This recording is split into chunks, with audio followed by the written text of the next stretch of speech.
राधे राधे. कालचा विषय जरा खूपच गंभीर होता म्हणून आज जरा म्हटलं लाईट करूया.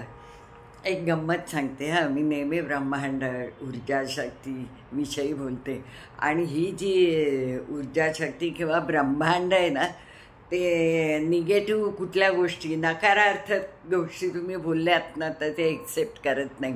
याची गंमत बघा. हां, जे कोणी माझा व्हिडिओ ऐकत असेल त्यांना मी सांगते ते करून बघा, म्हणजे तुम्हाला पटेल. हां, तुम्ही डोळे बंद करायचे आणि डोळ्यासमोर तुमच्या मोर येता कामा नये. मोर म्हणजे पिकॉक. तुमच्या डोळ्यासमोर पिकॉक येता कामा नये. केलेत का डोळे बंद? काय झालं? आला ना मोर डोळ्यासमोर? आलं का लक्षात? मी तुम्हाला सांगितलं होतं येता कामा नये, तरी आला की ते मोर तुमच्या डोळ्यासमोर.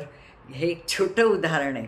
म्हणजेच कुठलीही नकारात्मक गोष्ट असते ती ब्रह्मांड किंवा ही ऊर्जा आहे ती एक्सेप्ट करत नाही. म्हणून मी नेहमी सांगते की तुम्ही सकारात्मक विचार करा.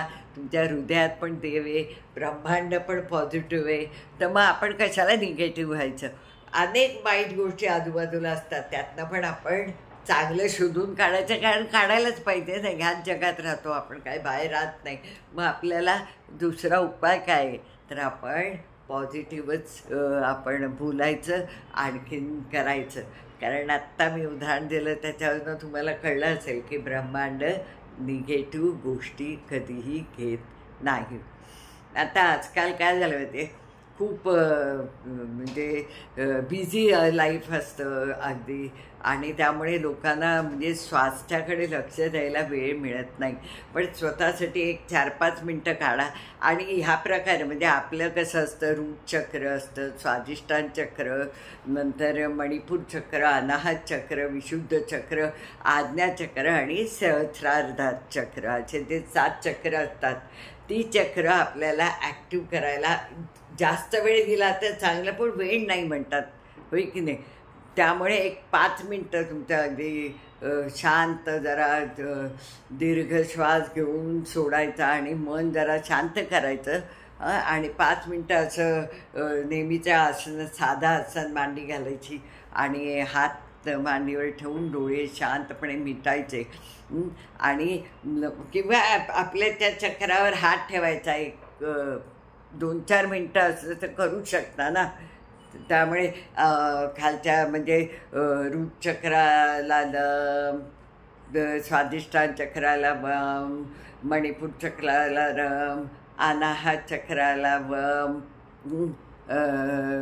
विशुद्ध चक्राला हम, आज्ञा चक्राला ओम, आणखीन सहस्रार चक्राला ओम म्हणा किंवा कोणी सोहम म्हणतात, काहीही म्हटलं तरी चालतं. कळलं? लाम, वाम, राम, याम, हम, ओम आणि सोहम किंवा हम किंवा नुसतं केलं तरी चालेल.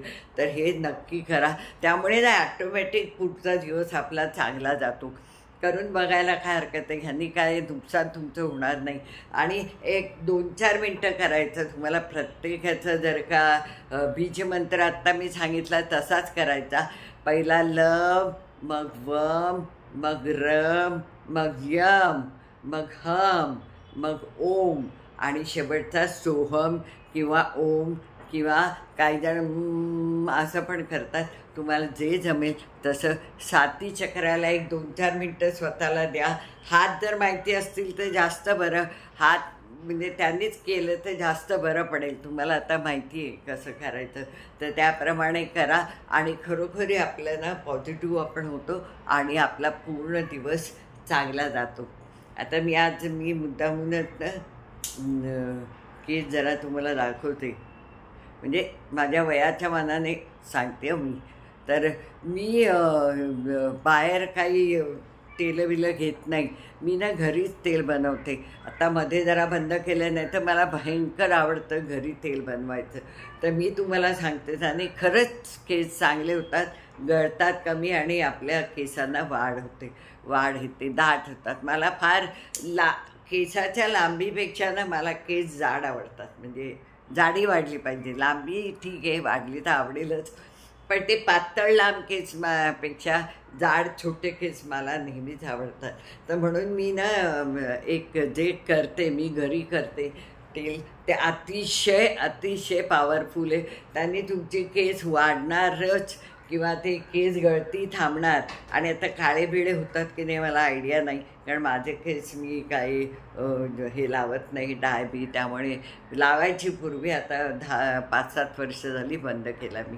तर त्यामुळे मी तुम्हाला सांगते ते करून बघा. अगदी 7-8 मिनटं लागतात. बाहेरची एवढी महागाची तेल आणून त्याच्यात म्हणजे ठीक, त्याच्यापेक्षा ज्यांना वेळ आहे, ज्यांना एखादी सुट्टी आहे, मध्ये मी जेव्हा सांगायची तेव्हा बायका म्हणायच्या हो आम्हाला वेळ नसतो. म्हटलं आठवड्यात एक दिवस जर सुट्टी असेल तर ह्याला 10 मिनटं लागतात, ह्याला काय फार कष्टाची गोष्ट नाही आहे. तर म्हणून मी सांगते की करून बघा. स्वतःसाठी करायला काय हरकत आहे ना, 5-10 मिनटं काढली तर साधारण 2-3 चमचे मेथी घ्यायची, आणखीन कडीलिंब फार फार फार फार चांगला, जास्वंद आणि लवंग घ्यायची 2-3, आणि हे सगळं ना म्हणजे नुसतं खोबरेल तेल मात्र व्यवस्थित 1/2 किलो वगैरे घेऊन त्याच्यामध्ये हे उकळायचं. पण आता ते डायरेक्ट उकळतात लोक, पण माझं डोकं म्हणजे जरा म्हणजे मी काय करते ना, हे सगळं जरा मिक्सरमधनं काढते आणि मग ते पाण्यात तेलात घालून उकळवते, कळलं की नाही. कारण मग माझं असं म्हणजे माझ्या डोक्यात असं येतं की त्याने ना अर्क चांगला त्या तेलात उतरतो, आणि कडीलिंब घातला ना की मस्त हिरवगार होतं ते तेल, आणि मग ते गार. आता तुम्ही पाहिजे तर कांदा घालू शकता, पण कांद्याने ना वास फार राहतो, आणि ऑफिसला वगैरे जाणाऱ्या ज्या बायका असतात त्यांना मग ते बरं नाही वाटत तर कांदा पिंदा, म्हणजे तो वास फार राहतो, म्हणजे तुम्हाला जास्त धुवायला लागतं. पण कांदा घातला तर फारच चांगलं, केस फारच छान होतात. हे जे मी 3-4 गोष्टी सांगितल्या त्या घाला.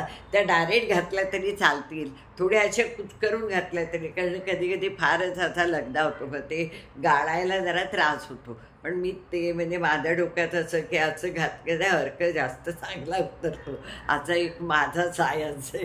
त्यामुळे मी ना ते त्यात घालते आणि मस्तच गाळते अगदी, आणि मग ते डोक्याला लावून म्हणजे शक्यतो 2-3 तास तरी ते मुरू दे, चांगलं मालिश करायचं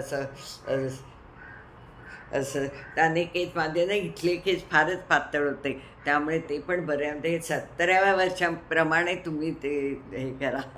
तुम्ही तरुण असाल तर तुमचे ते केस फार छान वाढतील, किंवा कमसे कम गळायचे थांबतील. गळायचे थांबणे, आणि आजकाल केसाचे पोल्युशन, टेन्शन ह्याच्यामुळे खूपच प्रॉब्लेम असतात. म्हणून मी आज ठरवलं की हा घरगुती उपाय तुम्ही नक्की करा.